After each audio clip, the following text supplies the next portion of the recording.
You're listening to the Candid Comms podcast with Rachel Miller. Tune in for practical advice and inspirational ideas to help you focus on all things internal communication related.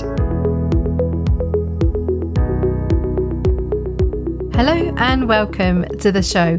On today's episode, you and I are going to be concentrating on the format of an internal communication strategy. That's what we're going to be tackling together today. And you will leave with one thing to know, one thing to do, and one thing to think about. Are you ready? Grab a notebook for this one. Let's get started. Are you listening to this episode because you're having conversations inside your organisation at the moment about your internal communication strategy? Or maybe you've got one in place already in your organisation, but you're not quite sure whether it's in the right format or not. Whatever situation you find yourself in, you are in the right place. We're going to think it through together. I find formatting an internal communication strategy is something that internal communicators really struggle with. It's often one of the very first hurdles when we're thinking about creating an internal communication strategy, and it can often lead to a delay in actually starting the work because we're trying to grapple with what's the right format, how long should it be, and all of these questions that are bubbling around. So to start us off, what we need to know is the preference in your organisation. The answer to knowing which format to write an internal communication strategy in depends on the culture of your organisation.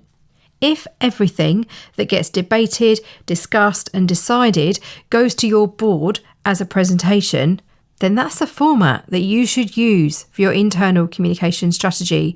If you're a spreadsheet first organisation where everything is mapped out in that way, then you probably need to write your strategy in a spreadsheet. And if you're a document-led organisation, then that's the format for you to use. You need to be informed by your organisation and know the preference.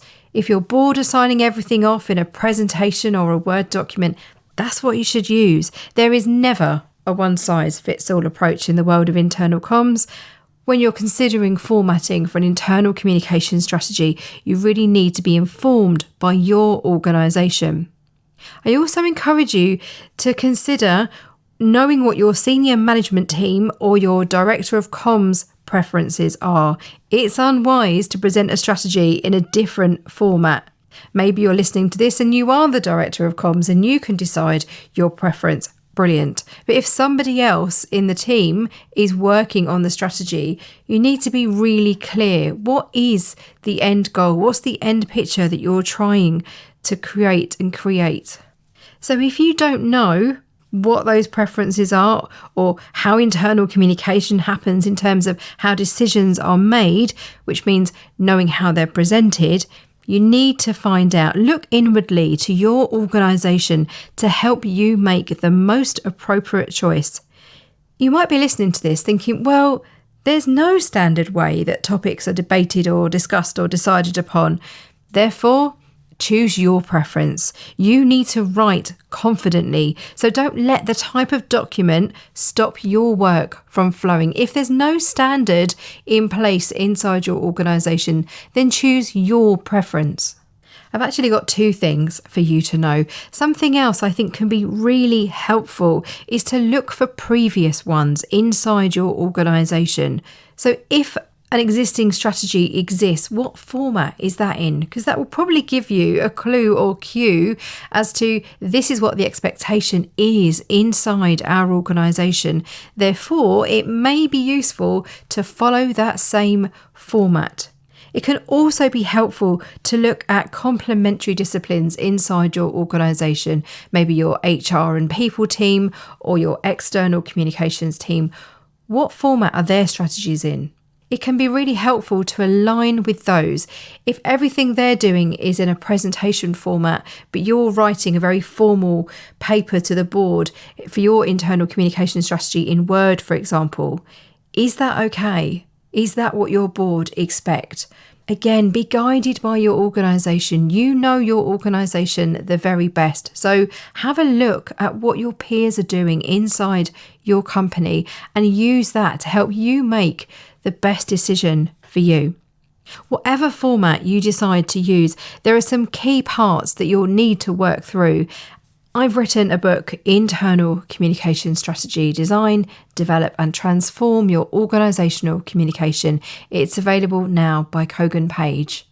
In that book, I've used a framework, which are stages that I work through, the logical flow, the logical steps to create an internal communication strategy. That framework is called the Miller Framework, and it covers mindset, insights, logistics, leadership, evaluation and revision. Regardless of the format that you're using, comms friends, I find using those headers helps me keep on track, helps me know what to put inside that strategy by following that logical flow. So however I'm presenting it, whatever format it looks like inside my organisation, I know that I've covered everything off. We need to make sure that we're communicating in a really clear way. So that means we're using jargon-free language and we're explaining industry terms. You and I know what we mean when we talk about a channel. We know what we mean when we're talking about calls to actions, or we're talking about measurement and the difference between outputs and outcomes. And if you don't know that, I have so many blog posts and so many podcast episodes to help you. Check out the show notes at allthingsic.com/podcast. I'll include some episodes and blog posts on those topics so you can find out more. If you're listening thinking, well, no, I don't know what those terms mean and I don't know how to describe them, don't worry, I've got you covered. So check out the show notes, allthingsic.com/podcast in the show notes for this episode. So we need to be making sure that whatever we're talking about in our internal communication strategy is presented really clearly, particularly if you are communicating it inside your organisation with relevant parties or stakeholders. It's important that you don't have to reimagine or rewrite the content every time. It's really clear. If a board member is reading it ahead of their meeting, they've got it as a pre-read before discussion perhaps, it's no good if your internal comms strategy is full of industry jargon and terminology that doesn't make sense at first glance if there's someone who's not in internal comms. So we need to help ourselves and help our stakeholders by writing in a really clear way. I'm a visual thinker, so presentations always get my vote, especially because they allow me to then present that strategy to relevant parties. So rather than doing a Word document, say, as a paper to the board and then having to reimagine it into a presentation to present it somewhere, I find it really useful to write it in a format that I'm really comfortable with and that I can talk to and I can add more detail to as required. So that's what I want you to know the preference for formatting inside your organisation, to look for any already existing strategies, whether they are an old internal comms strategy, whether they are from your external comms team or your HR team. Do your homework, go hunting and gathering inside your organisation. Something I want you to do is to be really clear on your reason for having an internal communication strategy. I wonder if any of the following reasons resonate with you when you're thinking about writing an internal communication strategy. Are you thinking of writing one so you have a clear plan for what's coming up in internal communication in your organisation? You want to be able to demonstrate to your line manager that you can think strategically. You want to be able to share your strategy with your stakeholders so they can understand what you are doing, either as a team of one or a team of many. You want to be able to say no to things that are not in your internal communication strategy. You want to have something to refer to when you're writing your personal objectives or maybe setting objectives with your team. All of these are considerations that internal communicators have, and they're really good reasons to think through creating an internal communication strategy. So have that in mind. Whatever format you've chosen or you choose to do in future, be really clear as to why you are creating this internal communication strategy. Sometimes I have the pleasure of reviewing internal communication strategies through my role as an internal communication consultant, But sometimes when I'm reading a strategy, I get a sense of why this has been created. It's really clear to me that someone has written this strategy to demonstrate they can think strategically, or maybe they've written the strategy to help them say no. And I can see that. I've seen lists inside an internal comm strategy of these are the things that we're focusing on, and these are the things that we're not focusing on. I wonder whether you've got that inside your internal comm strategy. And if you haven't, could you consider doing that? What difference would it make? Again, this goes back to the purpose. What's your reason for creating the internal comm strategy? If that reason is crystal clear in your mind, brilliant, well done you. If you've not thought about that before, do give it some effort and do give it some thought, because it deserves thinking through. Regardless of your purpose and regardless of the format, another consideration that we make as internal communicators is the length. The question of how much is too much is a common query amongst comms professionals when it comes to the length of an internal communication strategy. And the truthful answer here, comms friends, is it can vary. This can come down to your culture or the way that you do things around here. That can determine what you create. If your senior leaders expect a one-page summary on everything, you need to be able to produce one. Or if everything is a large presentation slide deck, do you have enough to fill it? The Miller framework that I talked about a moment ago creates a logical flow. As a minimum, I suggest 1 to 2 slides or 1 page for each letter. So remember, there's 6 letters there: mindset, insights, logistics, leadership, evaluation, revision. So that means you're looking at a minimum of 6 presentation slides or 6 pages. And there's obviously a huge difference in the word count between those two. And that's why it's useful to consider formatting before you embark on writing your internal communication strategy. You may find, if you have asked to see previously created internal comm strategies inside your organisation, you can have a sense of what the format is or what the expectation is, and that can steer you in the right direction. So do think about that any wider comm strategies from external comms or HR team or people team, ask to see them. What format are they written in? It could also be useful to check in with those peers and ask for any feedback in terms of what was the feedback you got from stakeholders. Was that long enough? Did they have any questions? Did they expect to see more or less? Because if you just take a document at face value without spending time double checking, I can see you've done a 6-slide PowerPoint presentation. Did it go down well? Did our board expect to see more, for example? And remember, this is your strategy. It's your thinking. So it's quite high level. If you've worked through all of the areas of the Miller framework that I just shared with you, and I'll tell you what each of them are in detail. So your mindset is business priorities, vision, and why internal communication is important. Insights, what we know about the organisation and its people.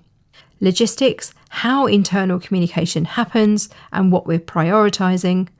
Leadership, how we will deliver this strategy and the role leaders and managers play. Evaluation, how we measure and evaluate internal communication. Revision, what happens next in the life cycle of this internal communication strategy, next steps, and when it will be updated. As I was reading through that, I can't imagine that those sections would be short. I think an absolute minimum I would expect to see is a really chunky paragraph that's full of insights to help you make informed decisions. If you're creating an internal communication strategy and you feel like I've got a lot of context that needs to be added, consider having an appendix.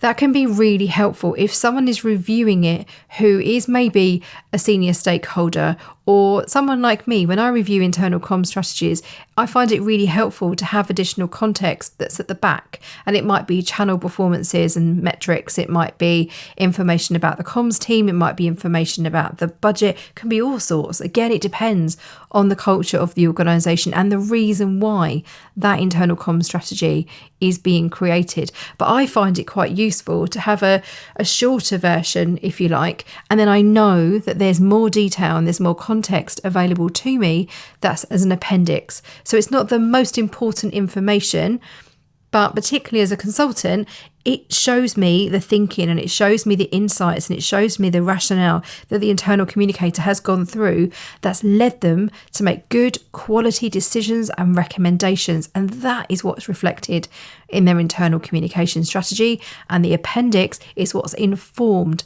that decision making. That's the strategy bit for me. That's the thinking. I can see your thinking. It can be tempting to go into tactics mode, but that's not what your internal communication strategy is. It's not a plan. It informs your plans. It's not your plan. It's the high level thinking. Your plan is your day-to-day translation of the strategy into reality. We're going to take a short break, and when we come back, I'm going to leave you with something to think about. See you in a moment.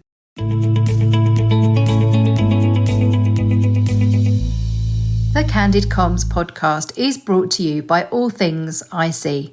My brilliant team and I offer consultancy, training and one-to-one support to advise internal communicators so you can thrive in your role. I established the business back in 2013, and over the years we have helped thousands of in-house internal communicators increase your skills, knowledge and confidence. See allthingsic.com to find out more. You'll discover the latest offers and can explore on-demand, in-person and virtual courses. You'll find 1,800 blog posts on all things internal comms related, and it's the way to order a signed copy of my book, Internal Communication Strategy. See allthingsic.com.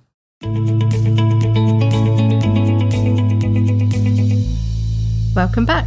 In the final part of today's episode, I'm going to share two things with you to think about. One is having two versions of an internal communication strategy, and the second one is the timescale. So the first thing for us to think about is having two versions. I often create two versions of an internal communication strategy. One is the comprehensive version. Normally that contains all the information that a leader or a team member needs, and that detail needs to be documented somewhere. The other is a shortened summary, and that explains how internal communication happens, and it could be a visual summary or a one-pager which can be shared with employees and leaders. Some internal communication teams stick this shorter version on their desks or as a screensaver on their laptops. I've seen this in a variety of organisations, and that's really good because it shows me it's top of mind. You've got it to hand.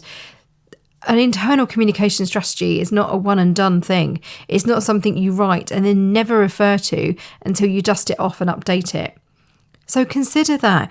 Could you have a shortened version of your internal communication strategy that helps you keep on track? It helps you have a reminder day in, day out of these are the things that we're holding ourselves to account over. Your strategy should be focused on internal communication, the overarching way the company communicates. If you use the Miller framework, then your internal communications, your tools, tactics, channels and methodologies are reflected in the logistics part of your strategy. The focus is the thinking, which is why the language that you use needs to align with the way that your business communicates. So in a shorter version, for example, a summary version of an internal comm strategy wouldn't talk about channels. It would often include sections like an internal communication vision or an internal communication mission, organisational objectives, internal communication objectives, outcomes, activities, impacts, and inputs and enablers. It's trying to distill all that information is inherently complex and tricky, but it's important. If you're trying to do a succinct version, then you might listen to that and think, well, that's too much for our organisation. I just need a quick summary, a one-pager, and even a who, what, when, where, how, why. Brilliant. Again, this is down to the culture of your organisation. If that would be better, and that's how strategies are talked about internally, then do that. That's the format that you need to choose for your organisation. The final consideration for us today is the timescale. Now, you may choose to write an internal communication strategy that sees you through for the next 12 months. Or you could write a longer one. You could do a 3-year strategy or a 5-year strategy.